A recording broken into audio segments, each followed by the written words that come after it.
birds of a feather, we will be sticking together. Turntables and Tea. I'm Charlie. And I'm Cory.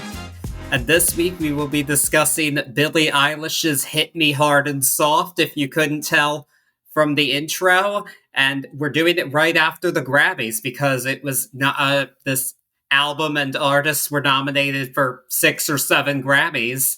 And, well, ended up not winning any, somewhat shockingly. And of course, that's been a focal point of discussion. So we're going to add our 2 cents into that, of course, by discussing this latest and one of the biggest albums of last year, really. Yeah, it's tough. No Grammys for Billie this year is a wild one.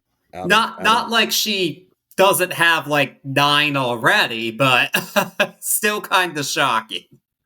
Still kind of shocking that she got snubbed all the way around. Yeah, we'll determine all of that as we go on. I should know. Was it up for production? No. That's silly. That is silly, actually. That's especially some of the production flubs we've seen this year. Spoiler alert, sorry. Well, yeah, we've seen some rough ones this year, but it was good to see her, though. She looked in good spirits. Except for when she cried. Well, yeah, but I mean, emotions are going to get you regardless, especially after a snubbaroo. But she looked healthy. She looked happy. And that's all we can give her. I'm not saying she looked healthy because she's skinnier. That's not healthy for me.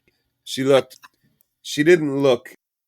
It's very hard to put my finger on it because, like, we're watching her grow up, So she's starting to look more adult now, and I think that's where the healthiness comes into play with me. She looks like she's in her own, and I like it. Her swag is on top. It doesn't feel like it's produced.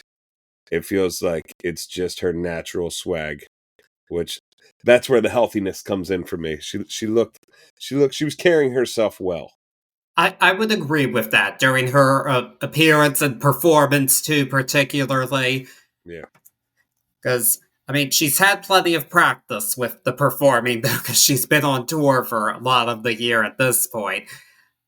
But yeah, this is her 3rd studio album, and interestingly, her 2nd one, Happier Than Ever, objectively a successful album, but some have called it her flop era because it just didn't quite hit the heights commercially or critically of her debut album.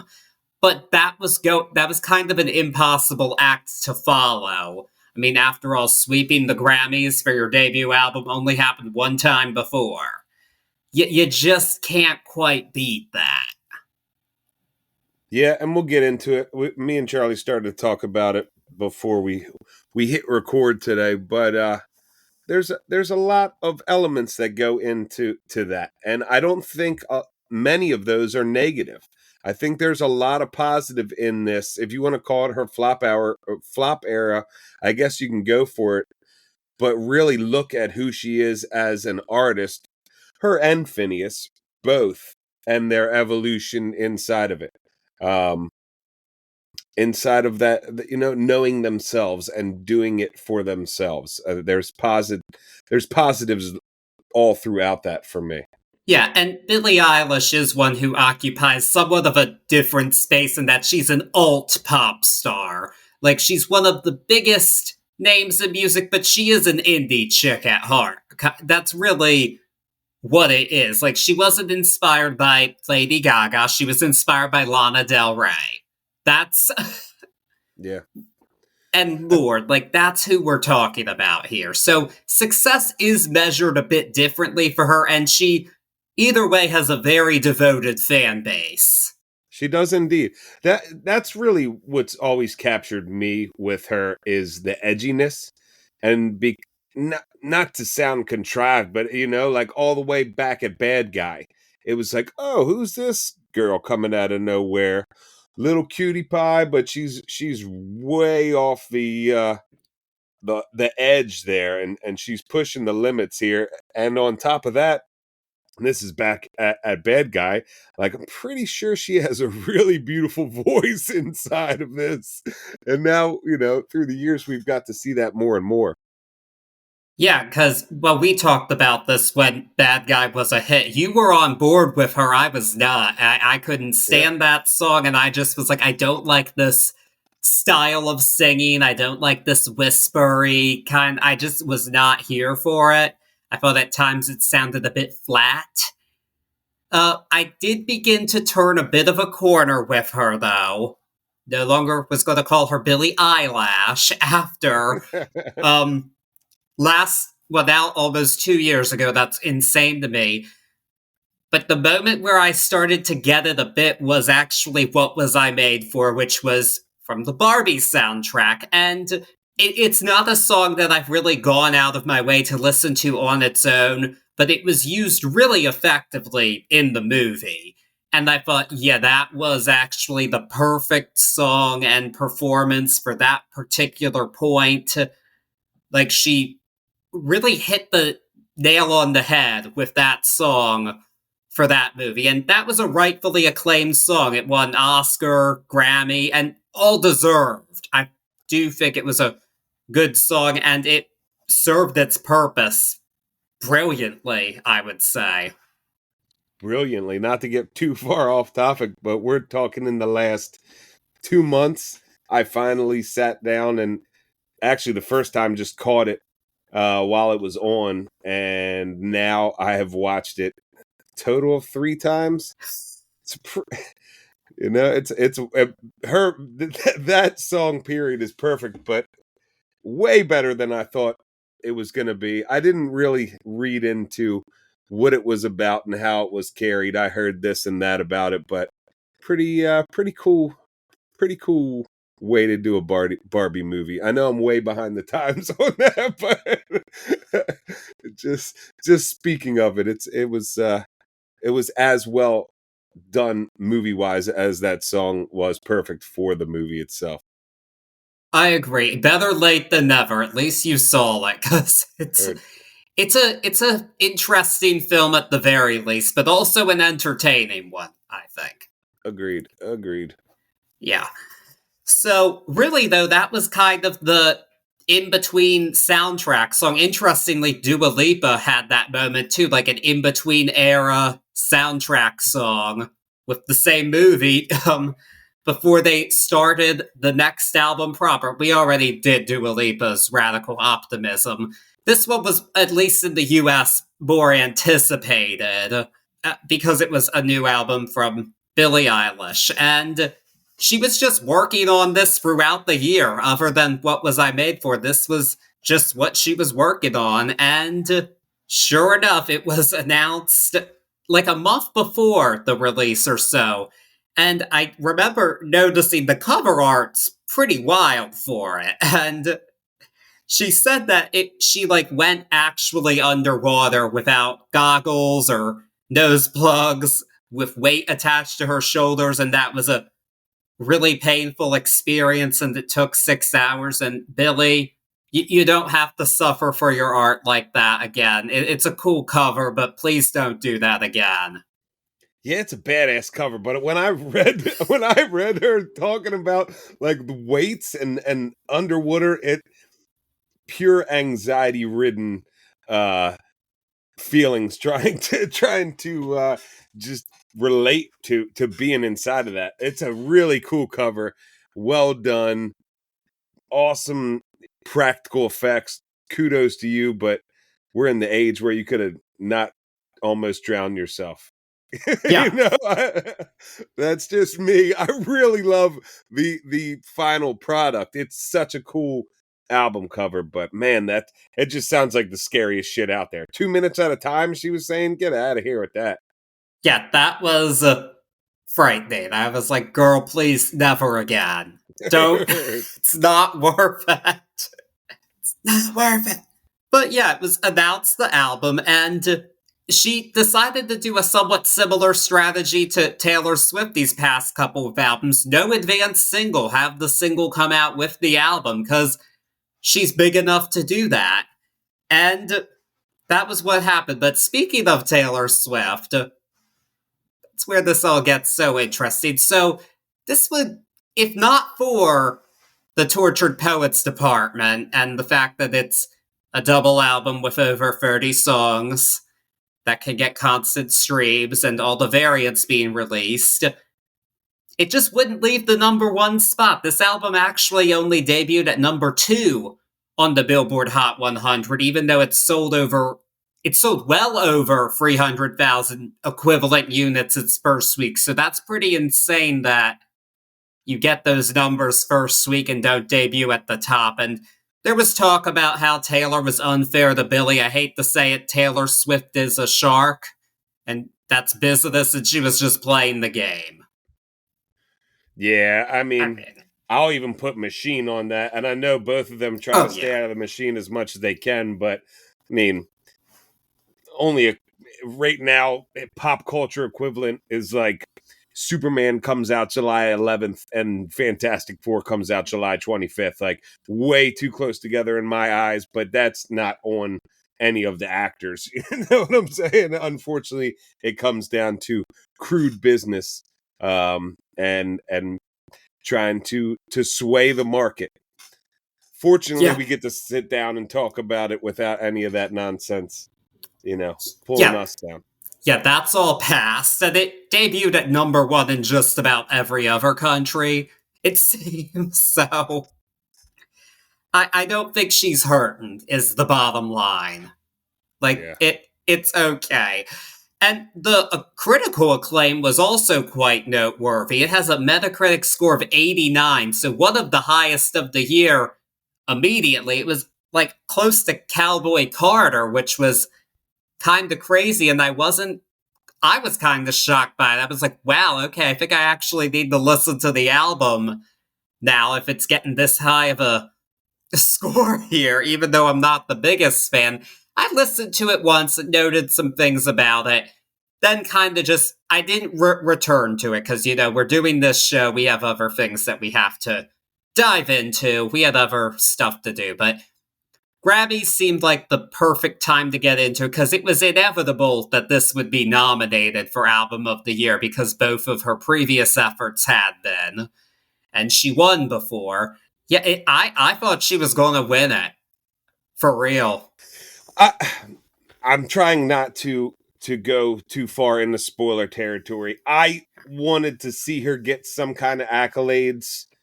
As far as a full package, again, not getting in the spoiler, I thought this was a tough sale for Album of the Year, not on quality, but more so on almost like the subconscious listener aspect that I always talk about. My first listen to this was a very lo-fi induced full package. The first time I listened to this, and I do this quite a lot, but it just resonated with this one.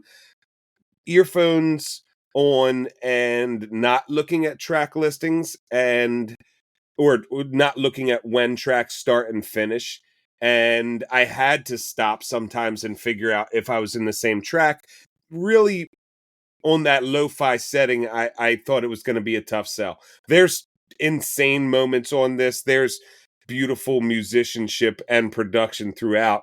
But as far as like on that lo-fi-ness of it, I thought it was a tough sell for Album of the Year. Not necessarily for some other categories that I think were the real snubs, but Album of the Year, it was a tough one for me. I just thought her reputation preceded her a bit, was kind of my thought. And the album's just general acclaim. I thought, okay, I think she has this in the bag, but once Beyonce actually won the Best Country Album Award, I thought, oh shit, I think Beyonce's actually going to get the big one this year, and that's what happened. We'll, at the end, discuss how we feel about that. That's what I'll say. In comparison to this. Yeah, I'm with that. I don't want to overshadow it too much with the whole Cowboy Carter and all that nonsense. But if you want to hear our thoughts on Cowboy Carter, go listen to our episode on it. There you go. Because we spent an hour and a half discussing it. So that's go to that. Listen to that if you want to hear how we feel about Beyonce going country. But now we are here to talk about Billie Eilish, and with that being said, I'm ready to dive into this bad boy. Yeah, let's get at it. Alright, so Hit Me Hard and Soft begins with Skinny. Based on the title, you can probably tell this song takes on body image, which makes sense to be coming from a young woman in the music industry where appearance is so heavily scrutinized. But this time it is applied to a romantic relationship, which I think puts a new dimension on it for both this artist and just pop music in general. We get a very pretty string outro that we're going to hear recur throughout the album. Very lo-fi opener, for sure. You might think it might start with a bit more of a bang, but not quite what happened. However, I do feel it's a good song, and I do believe that it sets the tone for this album, because you were correct in saying this is overall a lo-fi experience. Yeah, just judging off the album cover and getting this first track, it really puts me as a listener inside of that Underwater vibe as far as its lo-fi-ness. Shout out, first of many shout outs to the Attica Quartet on their beautiful string work here. And also, automatically I go there, just me, not to sound like a crazy weirdo, but I have this wild fantasy friendship with Finneas. More so, I love the fact that it's brother and sister, but just I've dived in so deep to his production aspects and just thought processes, even as far back as their recordings on Bad Guy, and I love what he does. And so that's always a huge draw for the Billy albums for me, is to hear what he's got going, because I'll say this a million times, there's genius inside of his production and mixing, and the way they make music together is so rudimentary and beautiful. I was looking forward to hearing what he had, and here we get a beautiful first track, but it ultimately comes to fruition in this outro of strings where you really get the layering. This is, I say it every once in a while, but this one, I implore everyone, full on headset here, full on earphones, get your left and right channels going, because there's so much fun production throughout. And it starts here. We get these layering elements. We get this underwater sound, and we get this beautiful tone from Billie. She shows us straight from the first track here that she's singing. She's singing. She's not necessarily hitting us with these spoken word vocals, even though a little bit here, but we'll see it more throughout the album. She has that hip hop mentality, or that hip hop cadence. New age hip hop for me, but that cadence inside of her deliverance in her lyrics, and I love that. But this is a cool one. Lyric wise here, there's a lot of touching stuff. There's a lot of open door into her psyche here, and I dig it. And it's not necessarily hidden behind a bunch of alliteration, but more so beautifully put in front of us, not stuffed down our throat, but really fed to us on this beautifully produced spoon. I dig it. It's a good first track. I agree, and I especially agree with your comment about the earphones, because AirPods don't do this production justice. Heard. Like, I can attest, I missed out on so much listening to this on my AirPods as opposed to the earphones that I use to record this show. Whole other experience, and you'll appreciate it more. So, yeah, my first listen through, I didn't realize that I didn't have my volume up 100. I had it to like 75 inside of my earphones. And when I cranked, I was at track 3, and I went back and started the listen over and was like, oh my God, I'm missing so much stuff. It's oh God, it's so beautiful. Again, why I asked how this wasn't up for production, but Yeah, it is kind of crazy to me that Finneas wasn't nominated for Producer of the Year non-classical for this. Yeah.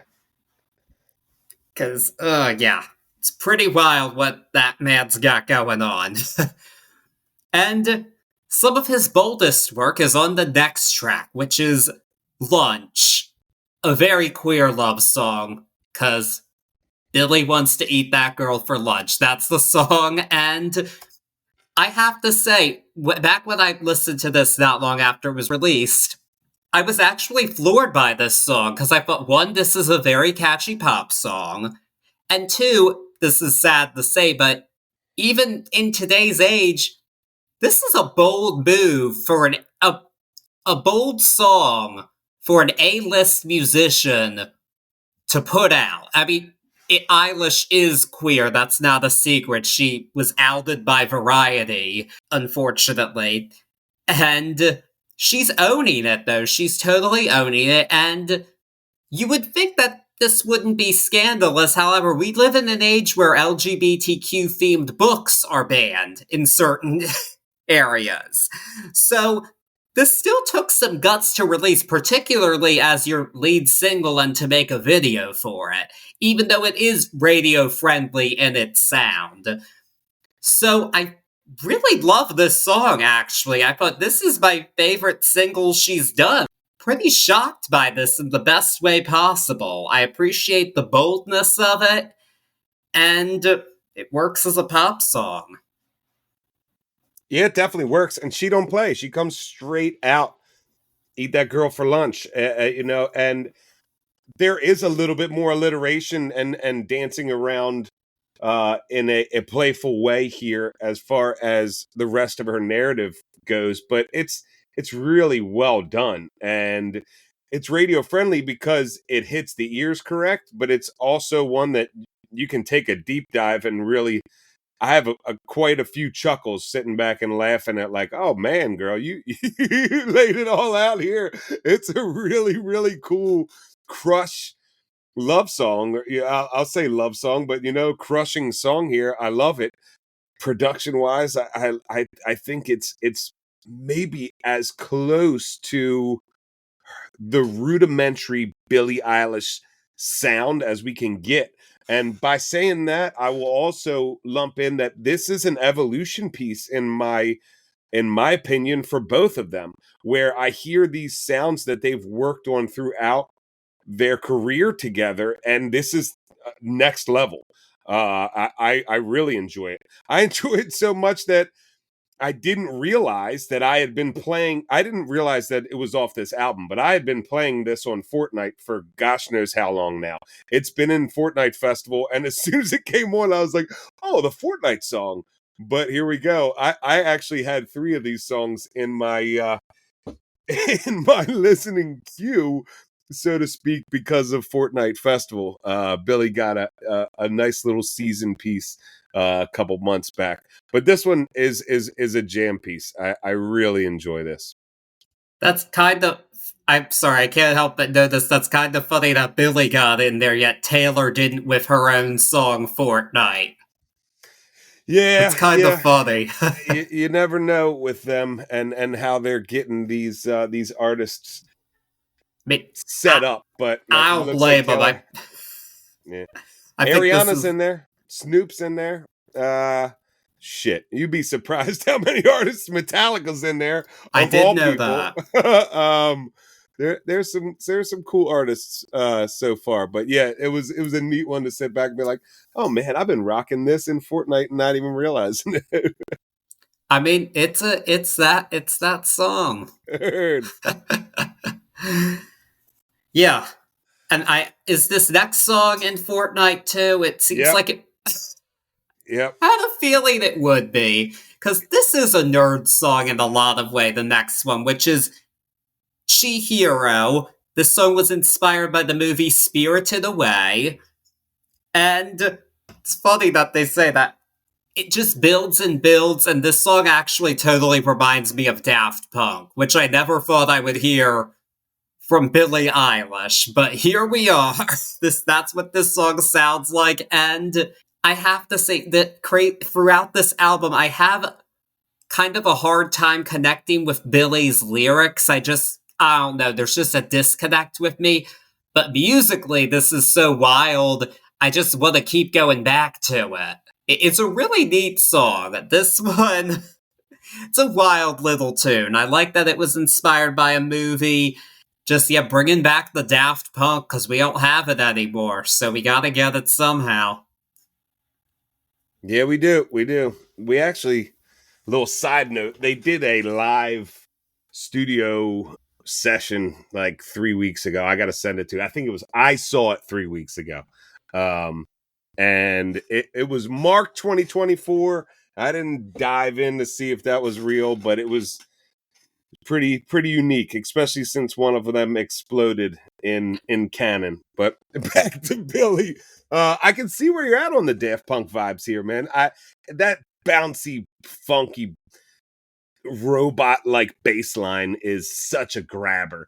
Again, I speak at the genius level of Finneas. Musically composing this. I say that, and I don't mean to take anything away from Billie, because I mean, even on the album, she's credited with keyboards, glockenspiel. She's playing instruments here. But more so, the way this is put together is just phenomenal. You get, again, with that Daft Punk sort of sound, you get almost like their Tron vibes here. And I love that, especially on a lo-fi feeling. And that's where we've been going on this album. I love it. I mean, double that up with Spirited Away. Studio Ghibli is my jam piece. I love that she gives a straight shout out to her nerdness here. If you've never seen Spirited Away, Charlie, if you've never seen Spirited Away, I've seen it. It's been a long time, but I've seen it. It's my jam. It's unfortunately for my children, one that I make them watch too many times. I think they're over the Studio Ghibli stuff, but I really love the shout outs here. I found that out later on listening, but it's like a track that you could overlay almost like an anime music video, and I would love to see that with Spirited Away. They really capture that. I don't want to say the like neo jazz Tokyo sound here, but they capture some of that sound inside of what they're doing here, and I dig it. It is definitely a really, really well put together piece. Sitting in at 5 minutes and 3 seconds, it doesn't feel wasted at all, and I like that too. There's even like a dance element here, even though I'm still sitting on a lo-fi end, and I really enjoy that. This is a great one. This one is another Fortnite track. You can see how this one lends itself to the gaming culture. It even has some like gaming sounds in there, in my opinion. It's well done. It's well done. And even though we're in a lo-fi mindset, in a lo-fi space here on this album, the pacing is not anywhere where you might think lo-fi would be. It has these lo-fi elements, but for me, we're at track 3 and it's still paced well. We started off on a slow vibe, which is fine because we've grew in a crescendo here, and really a nice culmination, I'll say. I don't know if we're necessarily at the super top of the crescendo as far as pacing goes, but we're on our way, and it speaks inside of this composition, and it works well. I agree. You are correct. This is a crescendo moment on the album, because we do bring it down quite a bit with track 4, which is Birds of a Feather. And this is a love song about that end of the world love. They're talking about like dying together. Much like another hit song this year, Die With a Smile. So interesting how that fits together. I appreciate that. And this song has Billie Eilish's highest belt ever, which very impressive. I was not predicting that from her, considering all the whisper singing of the past. It's her best vocal that I've heard, actually. I think she really delivers on this song. And it's the big hit from here. It was quickly singled out as a highlight, official single, and it's been on the radio for months at this point, but I'm never mad to hear it. if it comes on. Definitely one of those songs. And recently, Todd in the Shadows, who I watch on YouTube, noted this song kind of transcends her. And I can see that a bit. Like, it seems outside of Billie Eilish. It just, in a way, it's like great song, but it doesn't fully fit in with her, but in a good way because it's a strong track.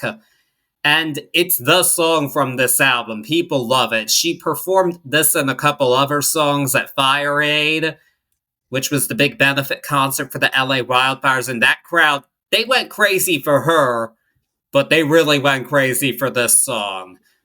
Like, you could tell they were loving it. Yeah, the reason I stopped from saying the culmination of the crescendo here is because for me, this one doesn't necessarily bring me down in a listening aspect, even though it feels softer at first listen. There's a real end of crescendo power through this, and transcend is a great word. This, for me, is in my opinion, is a crowning achievement for both of them in their evolution as artists. Even like I don't want to paraphrase, but long story short, while I was reading, she had said that she sang this in an emotionally vulnerable tone, I think were the exact words that she was using. And you can feel it, you can hear it, but you can really feel it inside this. I love the way this song is put together lyrically, and the narrative is so moving, and it moves inside of this beautiful composition like a perfect dance. It's a really, really well done song. It shares a name with one of my favorite Fish songs, so at first that was a little tough, but it's definitely up there. It's number 2 Birds of a Feather of all time. But it's such a great one. I can see why people get down on this, get down for it, and get so excited, because it's one, and again, in my opinion, it's one that it's going to be in the history books for her. It might not be what you picture when you think Billie Eilish, but you give a listen, this is her. And then to have the highest belt of her career and hear that, there's such power in it. And that's why this is really the top of the crescendo, the first crescendo of this album. And we've really stuck the landing in I will say, a perfect 10 kind of landing here as far as this crescendo goes. Really, really great song. Time to talk about the Grammys again. Because this was the single, this song was nominated, the song individually, outside of the album, was nominated for 3 different awards. Record of the Year, Song of the Year, and Best Pop Solo Performance, and it didn't win any of them. Do you feel that this song was snubbed? Best Pop Solo, I gotta see what it goes up against, because I don't know off the top of my head. It lost to, Espresso's Sabrina Carpenter. Ooh. No. I mean, I'm not gonna talk shit. I'm not talking shit, but like, come on, Espresso. Yes, That's Espresso tough. is great. No, I'm not taking away from that song, but I'm saying look at what we get from Billie on this performance, and then put that up side by side with Espresso. In my opinion, Espresso sounds sort of pedestrian compared to Birds of a Feather. So that's a tough one. I'd have to say snub on that. Sorry, Sabrina. I'm not talking crap. I'm just saying, let's put apples to apples. I don't know. I don't know if you got Billie on that one. Yeah, and record and song of the year both went to Kendrick Lamar's Not Like Us. I give Kendrick all the flowers. I love it. Kudos.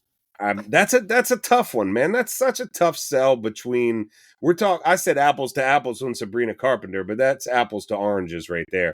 Ooh, I wouldn't want to pick in those settings. I really wouldn't. Apples to oranges is a tougher one for me. This is a great song. There were quite a few great songs up for record and song of the year, but Not Like Us is the record of the year. 2024 history books, that's the song.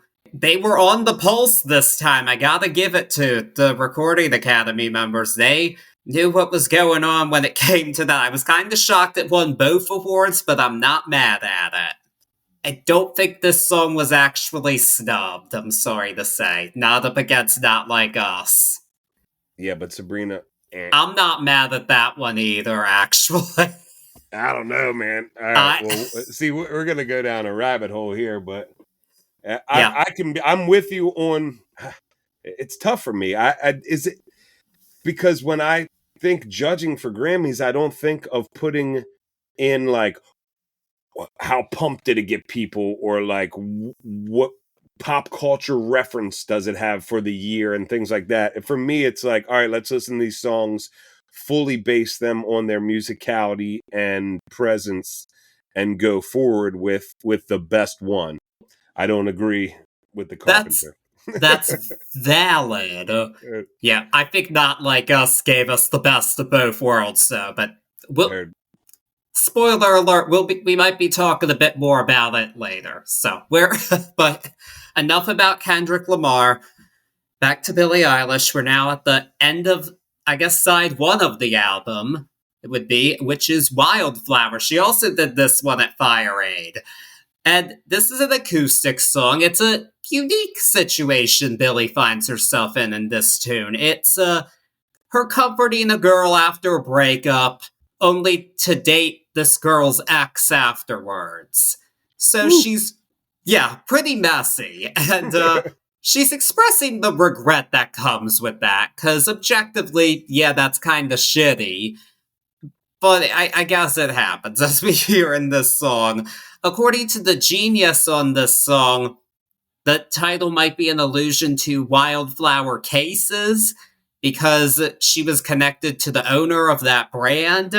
I mean, I think it's a really pretty song. That's really what it boils down to for me, and it is one of the album's most vulnerable moments. I'm glad that she went there, because Billie can either really tug at your heartstrings and bare her soul, or she can be very detached. And I think she's more effective when she goes for the heartstrings. That's just me. So I think she's at her best on a song like Wildflower. I don't like it quite as much as a couple of the previous tunes, but I think the album's in a good place at this point with a song like Wildflower. Yeah, I enjoy it, and I like it as a bring them down, relax them, the listener, on the way out of side one. It's not my favorite composition on the album in context. Coming out of Birds of a Feather, it falls a tad bit flat, and I'm not taking away from it as a song on its own, but inside of the album setting, it doesn't give the value, in my opinion, that the first 4 songs have to the whole. It doesn't add to the whole as much as the first 4 songs did, and it doesn't take the pacing abruptly and crush it, but it doesn't bring it up musically. It can, we talk about it all the time, but it can bring the listener down before it punches you in the face, which is what you want to do, or in my opinion, what you like to do with these songs inside of pacing. This one, it seems to stumble a bit as far as its composition, and I do love the way she sounds on it. Unfortunately, it's not my favorite on the album. Again, not a terrible song by any right, not even a bad song. It's a really good song, but in the context here, I don't like where it's at. Okay. Birds of a feather may stick together, but they won't always see songs the same way. But now we're gonna flip it over. I feel like they did think of the vinyl pacing in terms of this album, for sure. And the opening of side 2 is The Greatest, which is a sarcastic little breakup tune, is how I would describe this song. I like how it builds to a kind of rocker-ish crescendo, but this one, for me, it just doesn't fully add up, and I think she's a bit more, sarcastic here, which I don't mind. That certainly has its place. But something about the song just doesn't fully connect for me. And I sense that's an unpopular opinion. All these songs have a lot of streams, but this one seems to be pretty popular, and she did it as one of her songs at Fire Aid. I wish she hadn't. I wish she picked a different song instead of this one. I was kind of bored when she did it, and I just don't love it on this album. It's a bit of a midpoint lull for me. I'm with you. It's so hard. It's not necessarily hard. I'm sorry. I try to be silver lining here, but with all of the genius production and the way that they meticulously are conscious of their puzzle pieces here, this song is so beautiful up until like 3:12, 3:15, when she belts "Man Am I the Greatest," and it's still in the simplistic, beautiful, open arrangement. And then out of nowhere, almost, we get this like cinematic build with strings, and production wise, it's put together correctly and it sounds great. I'm putting air quotes up with sounds, because for me, you lose the whole 3 minutes of this very vulnerable and open composition, and I'm going to use the word to throw it away with this ending. Even though the ending is powerful musically and produced correctly, for me, it doesn't add to the song. It takes away from what you've built up. You let her belt out that melancholy "Man, I'm the Greatest," and then trail off there. You've hooked me as far as a subconscious listener, instead of giving me this wild victorious crescendo that, again, for me, doesn't add. It just takes away from this song.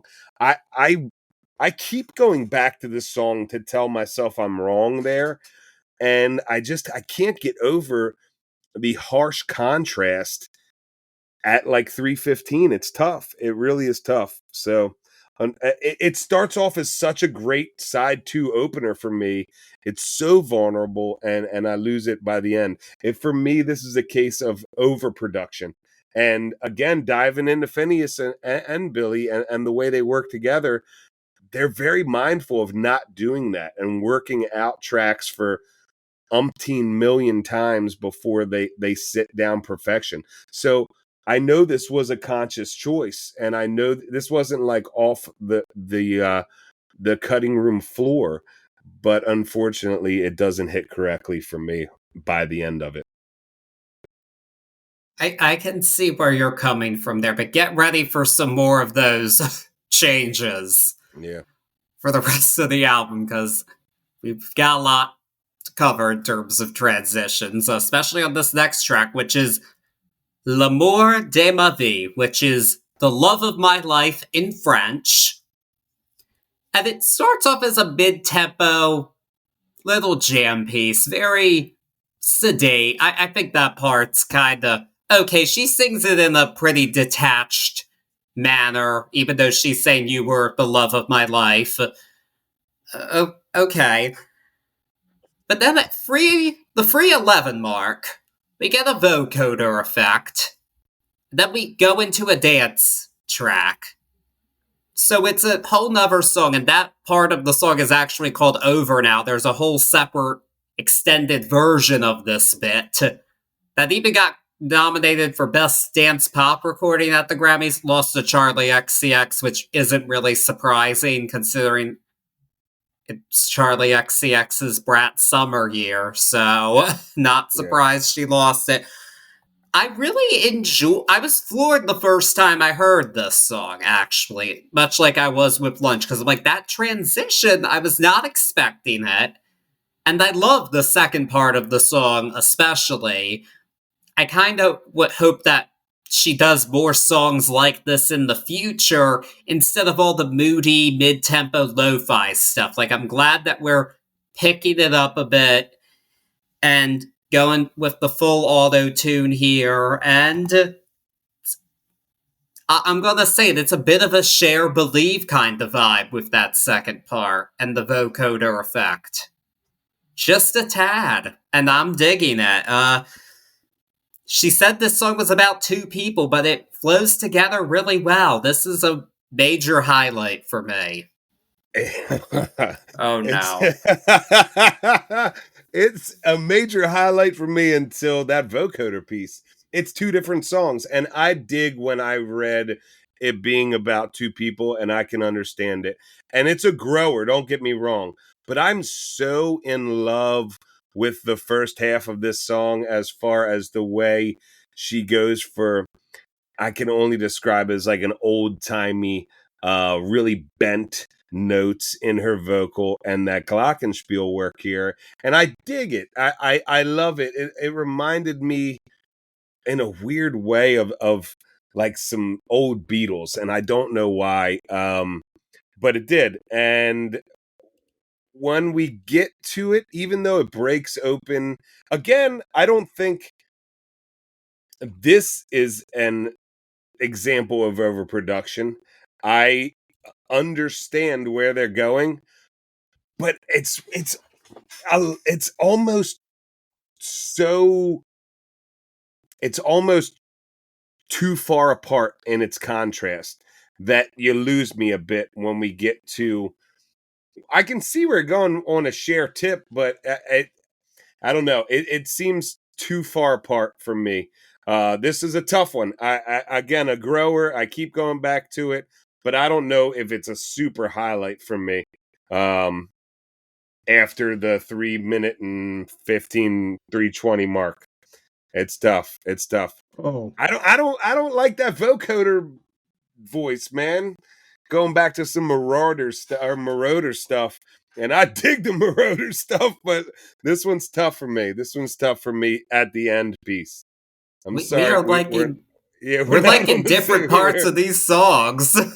Well, and now and I not knew it was going to happen like this, but we like Billie, and we already You prefaced like it. her more than I do. But I'm saying we like her for different reasons, and we talked about it earlier in the podcast, and it speaks true to the way that these songs are coming out in our talk here. And for me, I like when she is vulnerable and mid tempo and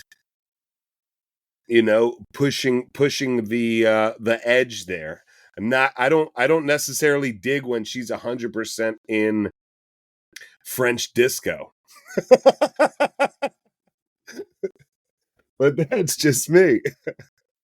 I dig the French disco, but we're not going to be staying in that territory, don't you worry. Because now we're going to go to the diner, make a visit there, and this is a stalker song. There's no other way to put it. Not sure if it's a literal or a metaphor. This song is a grower for me, too. I think it's the shortest song on the album. No, it is. What am I saying? This is the shortest song on the album. And it comes after a wild one at the very least. So there's a lot to pick up on here.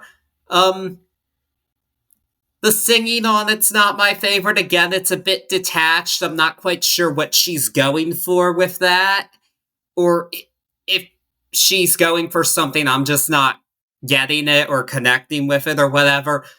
But the more I listen to it, the more I love the production on this song. It's really trippy, actually. I was really enjoying this, production-wise. Very much so, this tune. Yeah, man, this hits all the marks for me. It almost, not almost, it has this French cabaret feel to it early on in the like faux accordion that comes like right at the beginning of the song, and for me that reaches back to the last track, and I dig that as far as putting the album together. I like this one, I enjoy it thoroughly for all of its components. Um, I dig Billie like this, and I love when Finneas gets super crazy. Like this has elements of Gorillaz production behind it for me, and I dig that. Billie hits this real poppy, almost like a Fergie-esque kind of did it, did it, did it, did it, did. And that's like the only piece of the song. If I'm nitpicking, I don't necessarily dig all the way, but I jam on this. It's weird, it's creepy, and it fits perfectly coming off the last feeling for me of the last track. So I dig this one. I love a creepy Billie tune. This one's creepy, and I'll take it over Bury a Friend, which it also would fall into that category. I'll take this over that song any day. This is another one Fortnite I had on Fortnite, and I didn't even realize it was her, but that's because I'm just in the Fortnite zone. Clearly you're in the Fortnite zone. But with the next track, we get a bit of wordplay with this title, Bittersweet. Sweet is spelled Suite, so we're using it in a musical sense, not an extra large room sense, just musical. I appreciate the wordplay, and Billie described this song as her and Finneas just putting something out the way that they created it musically. And I respect that. The problem is I don't feel like this is as cohesive as it should be. It has a lot of very cool sounds in it. I do appreciate that. Like, it's pretty trippy to listen to. But as a complete piece, it just doesn't all come together like it should. So I can kind of tell this has a bit of a demo feel to it in that, and maybe they should have done some editing on this one, I'm sorry to say. I'm on the opposite. I feel like this really speaks to where this second half of the album has been musically, as far as like this back and forth from a full over the top pop and this bouncy, creepy, almost like circus like. Again, I go back to Glockenspiel, but it's not here in this one per se. But you get this wild bounce back and forth on this creepy vibe, and for me, that's the way this is a success. Here is in this back and forth. It mimics the thought process, in my opinion, that we've seen throughout the last three tracks, and it culminates here. You can 100% feel that they are putting down on wax what they're feeling without that editing, and I feel like it's produced correctly, so I don't get this like cut and paste aspect of it, but I get more of a full feeling coming through this, and I dig it. I like this one a lot. I love the way they play with this back and forth throughout the second half of this album. It Don't get me wrong, there's been a tiny miss here and there, and like I said, there's places where I think it's done better than others, but this Bittersweet is the culmination of this second side for me as far as the ideas that we've heard musically. I can see where you're coming from with that in terms of a culmination. Like even the electronic piece at the end, even though that wasn't my favorite thought from the French one, L'amour. I almost tried to say that, but even though it wasn't my favorite thought, it's still here at the end of this, and it's so cohesive, it's so well thought out, and it's exactly what I expect from both of them. Well, the next song might give you more of the same because it's also a combination of other songs. This track is Blue. It's a reworking of two different songs. One of them is True Blue, which Billie wrote when she was 14 and Finneas was 18. And then Born Blue, which was slated for Happier Than Ever, but didn't end up making it on the album. So put these two songs together and added a verse that references the title of every song on this album, which is neat. I appreciate that. We love a self-reference here. I feel like this all fits together well, but this overstays its welcome. It's almost 6 minutes long, and it just doesn't need to be, especially after the previous song was almost 5 minutes, and L'amour de ma vie was over 5 minutes. We've already had some longer songs in this second half of the album, and I feel like a shorter tune would have been a more appropriate note to end the album on.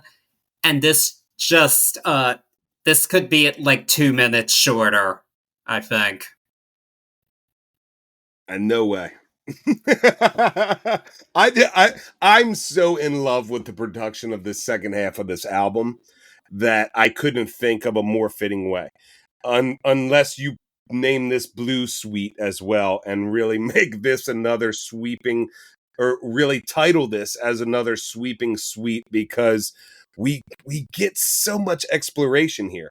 I can see where, especially subconscious or casual listening on this, and especially alone, that this song is way too long. But inside of the album, especially as the closer, this is one of my favorite bows on a present I've gotten a long, long time. And this is the whole kit and caboodle here. And it's not a mashup of sounds and ideas. This is a fully realized 100% genius produced composition with just a beautiful Billie throughout this. We get her singing in a full beautiful level here, and we finish the album off with the same experimentation that we've seen from the start, but more so seen in this second half of this album. And I love it. I love it. Again, it's for them. And I dig that in such a positive sense, not in a selfish sense. Okay. You sold the song. I'll give you that. You sold it. I respect that. But alrighty, we're at the end here. So 10 songs, but 10 wild songs with a lot to talk about. But this is a longer discussion for a 10-track album for us, but there's a lot going on here. A lot going on. For sure. But after all of this, Cory, what's your grade for the album?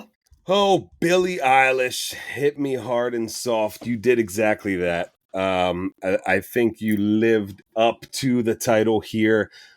Not only throughout have we had almost perfect pacing, we've had the culmination of the evolution of both you and your brother. I'm speaking this one straight to Billie, by the way. Thank you guys for that. There are missteps, but they're very tiny. I feel like I say that almost every time, but in this one, this is very, very close. And I've listened to this album way more than a lot of our weekly dives. There is genius inside this album almost on every single track, as far as composition goes, as far as musicality goes, as far as production goes. But for me, as far as an understanding of your own music and yourselves as musicians, there is so much to be enjoyed here as a musician, and I love that they bring that out in this. At first, I think it's very easy to feel like this could be, and I try to dance around this without giving this away, that this could be a selfish recording because so much of it seems like it's just for them. But for me, that is 100%, that is 90% of the value here in this album, is that this is a very rare occurrence, in my opinion, where an album recorded is really for the artists and they give of themselves and we really get to experience that, especially inside of this, in my opinion, evolution of sound for both of them. For that, I'm giving this a solid A. I really enjoy this. On our metrics, it gets a solid A. And I know we're going to talk a little bit about it, but I don't think it was a snub per se on the album of the year. But yeah, solid A here. I'm gonna go with a solid B. That's more than I thought I would give a Billie Eilish album. Not my go-to kind of thing, but production-wise, I can't give this less than a B. Because it's above average production. Like, it's pretty brilliant at times. There are just some songs that I connect with more than others. It's really that simple for me. And some of it's just very subjective in my case. I don't connect with this performer as much as a lot of other people do, and I respect that they do. Just doesn't speak to me in the same way.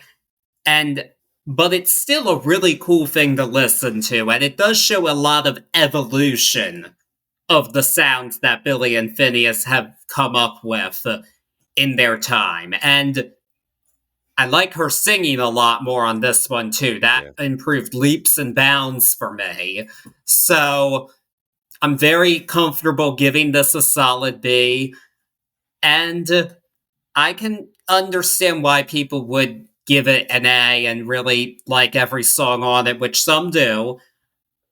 Just not me. But I do think this is definitely a good step forward for this duo. And they both have a lot more music to make, of course. They're not going anywhere. But this shows that they're continuing to refine their sound, which I really respect. So that's what we got on Hit Me Hard and Soft, and for that, it's a B. Before we talk about the Grammys, what's your favorite track here? Birds of a Feather, but man, I was close to saying Chihiro.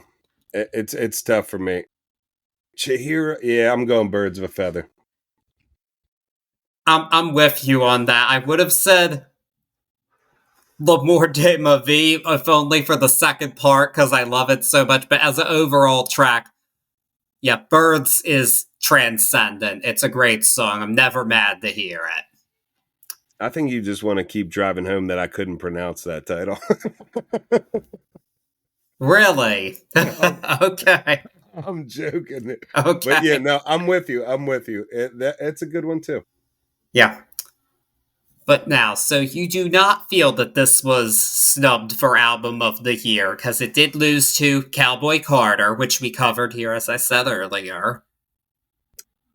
I say that it's not a snub because I really think as much beauty as there is here, I don't think the lo-finess speaks to the Grammy board, the Grammy judging. I think this one hits a little bit softer on the ears, and for that it loses out when you get to an album like Cowboy Carter.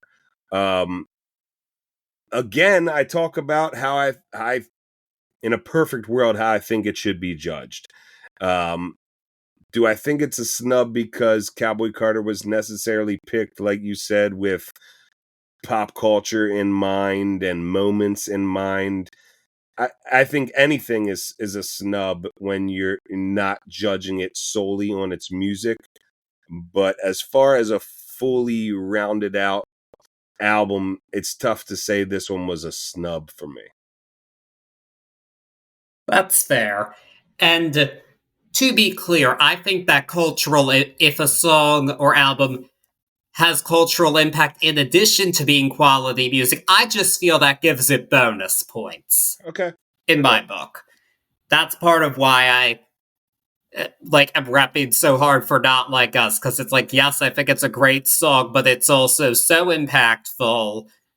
I just feel it's a great combination, and I love when those happens. It reminds me of when Folklore won Album of the Year, because representative of the pandemic and also a musically strong album. Heard.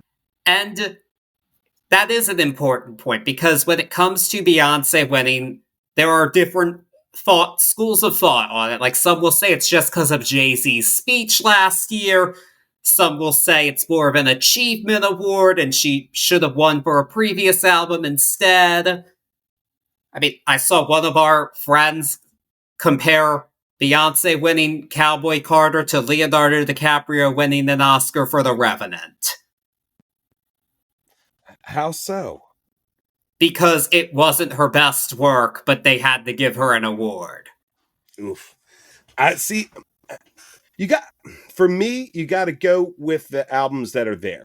Do I think Billie was a snub? I say no. But I go through the rest. I don't think Taylor had a chance in hell of winning it this year. That's my opinion on that album.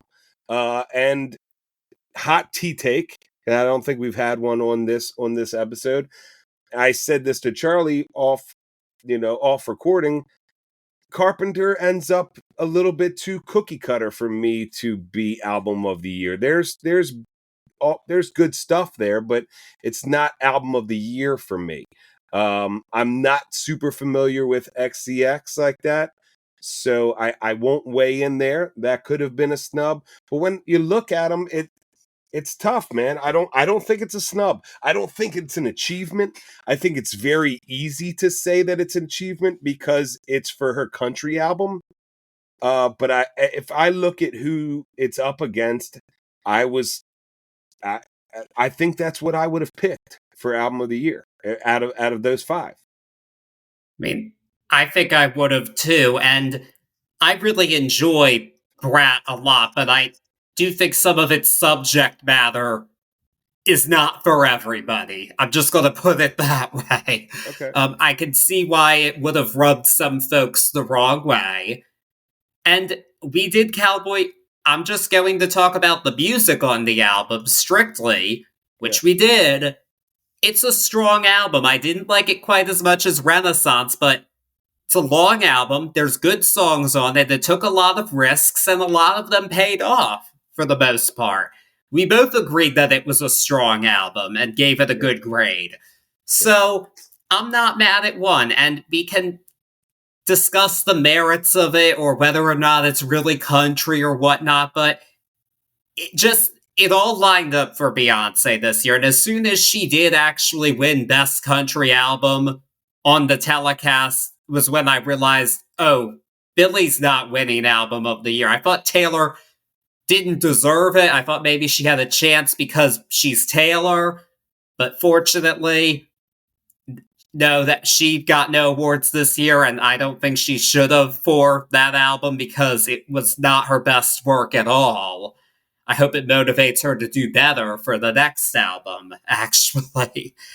And yeah, I'm not upset with this result at all, and most people aren't, but it has been noted that Billie cried about it, and of course she did. You put your heart into an album, and I believe that she did. Yeah. You're going to be sad that you lose the award. But you know what? Well, especially when you don't win any. Yeah. And then you're like, okay, well, then I'll take it if I get the final.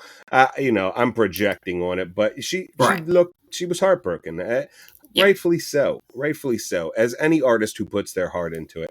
I think, and it's crazy because I don't follow the dirt sheets too much on all this, but I think it's crazy that the narrative isn't like, is the snub really best country album? I don't know who she went up against on the country albums, and I should, but for me, I feel like that's where the area of snub would be more so, or the controversy would be more so than who she's up against in best album of the year.